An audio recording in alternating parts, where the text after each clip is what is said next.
दोस्तों नमस्कार, स्वागत है आप सभी का। एक बार फिर से चलिए जानते हैं बिहार की ताजा खबरों को। लेकिन उससे पहले अगर आपने अभी तक इस चैनल को सब्सक्राइब नहीं किया तो सब्सक्राइब कर लें, जिससे कि आपको बिहार की ताजा खबर रोजाना मिलती रहे। पहली बड़ी खबर, बिहार के 38 जिलों में तेज हवा बारिश का अलर्ट। बिहार में मौसम का मिजाज फिर से बदल गया है। मोतिहारी में बारिश हुई, जबकि पटना के कई इलाकों में बूंदाबांदी हुई है। मौसम विभाग ने सभी जिलों के लिए अलर्ट जारी कर दिया है। 30 अप्रैल से 2 मई तक 38 जिलों में तेज हवा और बारिश की संभावना जताई गई। इस दौरान तेज हवा, आकाशीय बिजली के साथ साथ कुछ हिस्सों में बारिश का अलर्ट जारी किया गया है। बेतिया में शनिवार की शाम कोचिंग जा रही 17 साल की एक छात्रा से रेप का प्रयास किया गया। आरोपी ने लड़की के गले पर चाकू रखकर बलात्कार करना चाहा। जब नहीं कर पाया तो चाकू से हमला कर बुरी तरह से जख्मी कर दिया। मामले में पीड़ित नाबालिग ने शिकारपुर थाने में आवेदन देकर न्याय की गुहार लगाई है। पीड़ित ने शिकारपुर थाना क्षेत्र के बैतापुर गांव निवासी 30 साल के मोहम्मद हसनैन को आरोपित बनाया है। बिहार के पानी पर नेपाल डाल रहा डाका, चीन की शाह पर नेपाल की करतूत सामने आने लगी है। डाका उत्तर बिहार के लिए वरदान मानी जाने वाली जलपुंजी पर पड़ा है। कम बारिश से एक और उत्तर बिहार की अधिकांश छोटी नदियां सूख चुकी है। वहीं नेपाल ने China national water resource and hydro power engineering corporation bureau की मदद से करमैया में बराज बनाकर बागमती नदी की धारा को अवरुद्ध कर दिया है। और इन दिनों करमैया बराज से 10 क्यूसेक में से महज 1 क्यूसेक पानी ही बागमती में छोड़ा जा रहा। आधी रात को अचानक एसकेएमसीएच पहुंचे deputy CM Tejashwi Yadav. Duty से गायब मिले कई डॉक्टर, कहा कि यह बर्दाश्त से बाहर है। उप मुख्यमंत्री तेजस्वी यादव आधी रात को एसकेएमसीएच का औचक निरीक्षण करने पहुंचे। इस दौरान कई डॉक्टर ड्यूटी से गायब मिले। इस पर नाराजगी जताते हुए उन्होंने कहा कि गैर हाजिर डॉक्टरों पर कार्रवाई होगी, यह बर्दाश्त से बाहर है। तेजस्वी यादव ने कहा कि मिशन 60 डेज, कुछ काम हुए हैं तो कुछ नहीं। सरकार जिस काम के लिए पैसा देती है वह नहीं होगा तो कार्रवाई होगी। बड़ी निराशा के साथ कहना पड़ रहा कि कई जगह डॉक्टर गायब मिले हैं और इसमें हर चीज देख रहे हैं। जनता के हित में जो भी होगा कार्रवाई की जाएगी। भोजपुर का जवान कश्मीर में हुआ शहीद। भोजपुर के जवान सुधीर कुमार जम्मू कश्मीर में शहीद हो गए। राजौरी में एम्बुलेंस खाई में गिरी थी और हादसे में सेना के 2 जवान शहीद हो गए। शहीद जवान सुधीर कुमार कोइलवर प्रखंड के चांदी थाना क्षेत्र के कुंजन टोला के रहने वाले थे। पहली सूचना उनकी पत्नी को फोन पर मिली। सेना के अफसर ने कहा, बहुत अफसोस के साथ कहना पड़ रहा कि अब सुधीर कुमार इस दुनिया में नहीं है। बागेश्वर बाबा के बाबा धीरेन्द्र शास्त्री के बिहार दौरे को लेकर लगातार सियासत हो रही है। आरजेडी नेताओं के बाद जाप सुप्रीमो पप्पू यादव ने भी धीरेन्द्र शास्त्री के दौरे को लेकर विरोध किया। पप्पू यादव का कहना है कि अगर वो इतने चमत्कारी हैं तो गरीबों को अमीर क्यों नहीं बना देते और क्यों नहीं बॉर्डर से आर्मी को हटा देते। वहीं राज्यसभा सांसद और भाजपा नेता सुशील कुमार मोदी बाबा के सपोर्ट में कहा कि बाबा बागेश्वर के खिलाफ दिया गया बयान हिंदू संतों का अपमान है। सुशील मोदी ने कहा कि विपक्ष और राजद का हमेशा से ये कल्चर रहा कि सिर्फ हिंदू देवी देवताओं और संत का अपमान करें और बाकी सभी का सम्मान करें।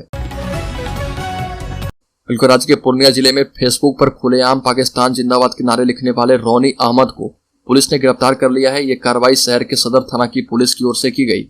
इस केस में रौनी का जब्त मोबाइल अहम कड़ी साबित हुआ। पुलिस की जांच में सारे सबूत रौनी के खिलाफ मिले। गिरफ्तारी की पुष्टि सदर थानाध्यक्ष मनोज कुमार ने कर दी है। सदर थानाध्यक्ष मनोज कुमार ने बताया कि फेसबुक पर आपत्तिजनक पोस्ट करने वाला रौनी अहमद उर्फ शकील अहमद कालीगंज का निवासी है। इस मामले को लेकर पुलिस ने पिछले 24 घंटे से जांच में जुटी थी। सीएम नीतीश कुमार ने किया ऐलान, बोले सूडान से लौटने वाले बिहारियों को राज्य सरकार अपने खर्च पर पटना लाएगी। मुख्यमंत्री नीतीश कुमार ने कहा कि सूडान से लौटने वाले बिहार के निवासियों को नई दिल्ली एवं मुंबई से राज्य सरकार अपने खर्चे पर पटना तक लाएगी। भारत सरकार ऑपरेशन कावेरी के तहत सूडान में फंसे भारतीयों को स्वदेश वापस ला रही है। सूडान से लौटने वाले ऐसे भारतीय नागरिक दिल्ली और मुंबई एयरपोर्ट पर आ रहे। सूडान से लौटने वाले बिहार के निवासियों को मुंबई एवं नई दिल्ली से पटना तक अपने खर्च पर लाने का निर्णय किया गया है।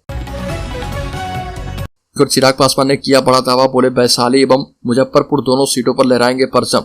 लोजपा के राष्ट्रीय अध्यक्ष चिराग पासवान ने कहा कि अब वैशाली के बाद मुजफ्फरपुर लोकसभा सीट से भी पार्टी आगामी चुनाव में दावेदारी ठोकेगी और कहा कि उन्हें पूरा विश्वास है कि लोकसभा चुनाव में दोनों ही सीटों पर अपनी पार्टी अपना परचम लहराने में कामयाब होगी। एमपीएस साइंस कॉलेज में दोपहर जनसंवाद कर रहे थे और कार्यकर्ताओं से कहा कि संसद में दोनों ही सीटों से आवाज बुलंद करने वाला उम्मीदवार लोजपा का होगा। नीतीश कुमार पर हमला बोलते हुए कहा कि सीएम की नीयत ठीक नहीं है।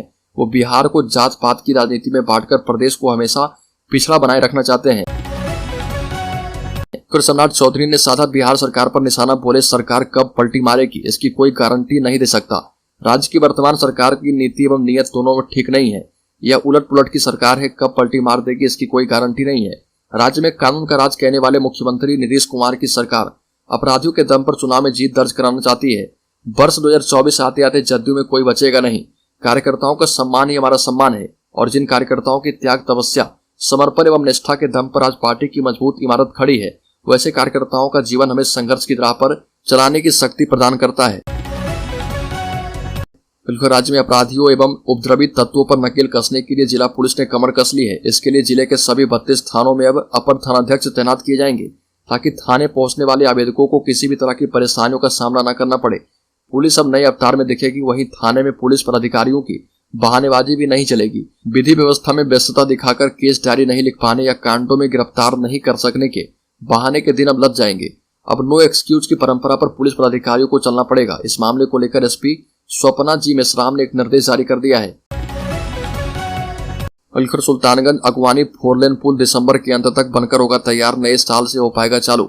उत्तर बिहार को दक्षिण बिहार से जोड़ने वाले गंगा नदी पर बन रहे और सुल्तानगंज अगवानी 4 लेन पुल का निर्माण 8 साल बीत जाने के बाद पूरा नहीं हो पाया है।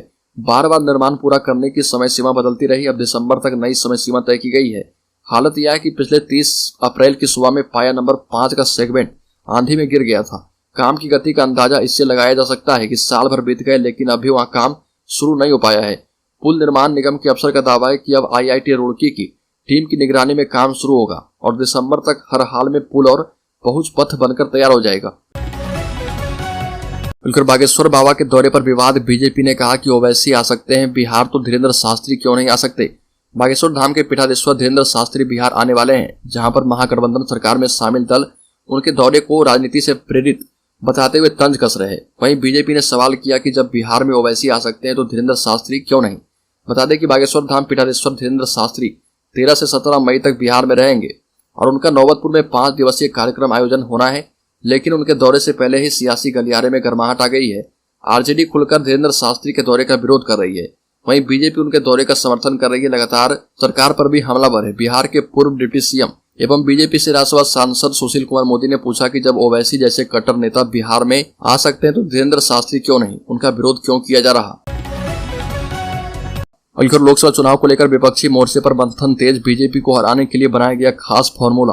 आपको बता दें कि अगले साल होने वाले लोकसभा चुनाव में प्रधानमंत्री मोदी के नेतृत्व वाली बीजेपी से मुकाबला करने के लिए कांग्रेस विभिन्न विपक्षी दलों के साथ मंथन में जुटी है। इस बीच खबर है कि आगामी संसदीय चुनाव में एक के खिलाफ एक फॉर्मूले पर जोर शोर से चर्चा चल रही है और रिपोर्ट में बिहार के सत्तारूढ़ महागठबंधन से जुड़े अंदरूनी सूत्रों के हवाले से यह जानकारी देते हुए बताया गया है कि इस खास फॉर्मूले के तहत 500 से अधिक संसदीय सीटों पर एनडीए के खिलाफ उम्मीदवार विपक्षी दल एक संयुक्त उम्मीदवार खड़ा करेंगे और बिहार के मुख्यमंत्री नीतीश कुमार की कांग्रेस के शीर्ष नेताओं और क्षेत्रीय छत्रपों के साथ हालिया बातचीत में इस रणनीति पर लंबी चर्चा हुई है। बिहार में कोरोना की रफ्तार बढ़ी। पटना एम्स में 19 मरीज भर्ती। बिहार में कोरोना संक्रमण की रफ्तार बढ़ती जा रही है। एक्टिव मरीजों की संख्या में भी तेजी से बढ़ोतरी हुई है। 872 लोग इस समय कोरोना की चपेट में हैं, जिसमें से 19 मरीज पटना एम्स के आइसोलेशन में भर्ती हैं। राजधानी पटना समेत बिहार के विभिन्न जिलों से लगातार कोरोना संक्रमित मरीजों की संख्या में इजाफा हो रहा। ऐसे में रोजाना कोविड-19 संक्रमित मरीज पटना एम्स में और अन्य अस्पतालों में पहुंच रहे। कोरोना संक्रमित मरीजों की संख्या में इजाफा और विभिन्न अस्पतालों में कोरोना जांच के दौरान पॉजिटिव मरीजों के सामने आने के बावजूद आम लोग अभी भी कोरोना से बचने के लिए जारी गाइडलाइन का पालन नहीं कर रहे। कोरोना के बढ़ते मामलों को देखते हुए पटना एम्स ने आम लोगों से कोरोना से बचाव के लिए कोरोना गाइडलाइन का अनुपालन करने की अपील की है। बिल्कुल, आनंद मोहन की रिहाई के खिलाफ मृतक IAS अधिकारी की पत्नी ने सुप्रीम कोर्ट का रुख कर लिया है। IAS अधिकारी जी कृष्णैया की पत्नी ने पूर्व सांसद आनंद मोहन की समय से पहले जेल से रिहाई के खिलाफ सुप्रीम कोर्ट का दरवाजा खटखटाया है। जी कृष्णैया को 1994 में बिहार के पूर्व सांसद आनंद मोहन सिंह के नेतृत्व में भीड़ ने पीट पीट कर मार डाला था। जी कृष्णैया की पत्नी उमा कृष्णैया द्वारा याचिका में तर्क दिया गया है कि मौत की सजा को कम करके कोर्ट के द्वारा निर्देशित आजीवन कारावास को सख्ती से लागू किया जाना चाहिए। याचिका में कहा गया कि गैंगस्टर से राजनेता बने को उम्र कैद की सजा का मतलब उसके पूरे जीवन के लिए कैद है। बिहार जेल नियमों में संशोधन के बाद आनंद मोहन को सुबह सहरसा जेल से रिहा कर दिया गया था और आनंद मोहन की रिहाई को लेकर आलोचनाओं के बीच बिहार के मुख्यमंत्री नीतीश कुमार ने एक कार्यक्रम के दौरान दावा किया था कि यह फैसला केंद्र के मॉडल जेल मैनुअल 2016 पर आधारित है।